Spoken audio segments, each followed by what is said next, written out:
Trinamool booth সভাপতির বাড়িতেই enumeration form বিতরণ বিএলওর। মুর্শিদাবাদের ভগবানগোলার ৬২ নম্বর বিধানসভার অভিযোগ। ঘটনার পর থেকেই ক্ষোভ এলাকাবাসীদের মধ্যে। বিএলও নিরপেক্ষভাবে কাজ করছেন না, এমনটাই দাবি করছেন এলাকাবাসীরা। তৃণমূল বুথ সভাপতির বাড়িতেই এনুমারেশন ফর্ম বিলি।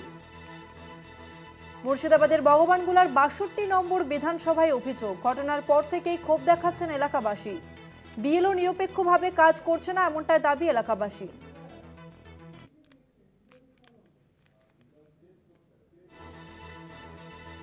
তৃণমূল বুথ সভাপতির বাড়িতেই এনুমারেশন ফর্ম বিতরণের অভিযোগ বিএলওর বিরুদ্ধে। মুর্শিদাবাদের ভগবানগোলার ৬২ নম্বর বিধানসভার অভিযোগ। ঘটনার পর থেকেই ক্ষোভ এলাকাবাসীদের মধ্যে। বিএলও নিরপেক্ষভাবে কাজ করছে না, এমনটাই দাবি করছেন এলাকাবাসীরা।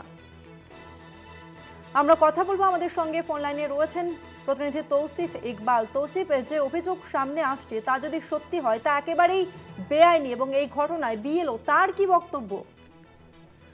দেখো, ভগবানগোলা ৬২ নম্বর বিধানসভার অন্তর্গত মহিষাস্থলী গ্রাম পঞ্চায়েতের ৭০ নম্বর বুথে এক বিএলওর বিরুদ্ধে কিন্তু গুরুতর অভিযোগ ওঠে।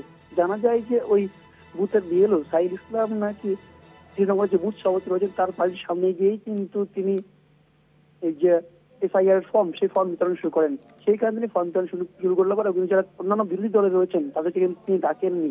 তারপরে কিন্তু বিরোধীরা অভিযোগ তোলেন যে এফআইআর এর ফর্ম তৃণমূলের বুথ সভাপতির বাড়িতে বসে করছেন, কিন্তু যে নিয়ম রয়েছে সেই নিয়মের কিন্তু কোনো তোয়াক্কা করছেন না বিএলও। যদিও এই বিষয়ে কোনো ইলেকশন কমিশন আধিকারিক বা বিডিও বা বিএলও কারো কিন্তু কোনো সাক্ষাৎকার পাওয়া যায়নি। এই বিষয়ে তাদেরকে প্রশ্ন করা হলে তারা কিন্তু এড়িয়ে যান।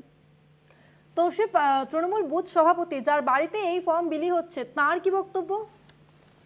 তৃণমূলের বুথ সভাপতিকে জিজ্ঞেস করা হলে তিনি বলেন যে আমার বাড়িতে কিন্তু আমার ভাই সবাই মিলে কিন্তু ৩৪টি ভোট রয়েছে, সেই ভোটের জন্য কিন্তু তিনি আমার বাড়িতে বসে কি আমাদের সবাইকে একসঙ্গে ফর্ম দিচ্ছিলেন, এই কথা বলে কিন্তু তৃণমূলের বুথ সভাপতি তিনি এড়িয়ে যান। বেশ, ধন্যবাদ তোমাকে তৌসিফ।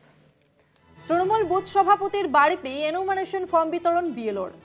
মুর্শিদাবাদের ভগবানগোলার ৬২ নম্বর বিধানসভার অভিযোগ। ঘটনার পর থেকেই ক্ষোভ এলাকাবাসীদের মধ্যে। বিএলও নিরপেক্ষভাবে কাজ করছে না, এমনটাই দাবি জানাচ্ছেন এলাকাবাসীরা।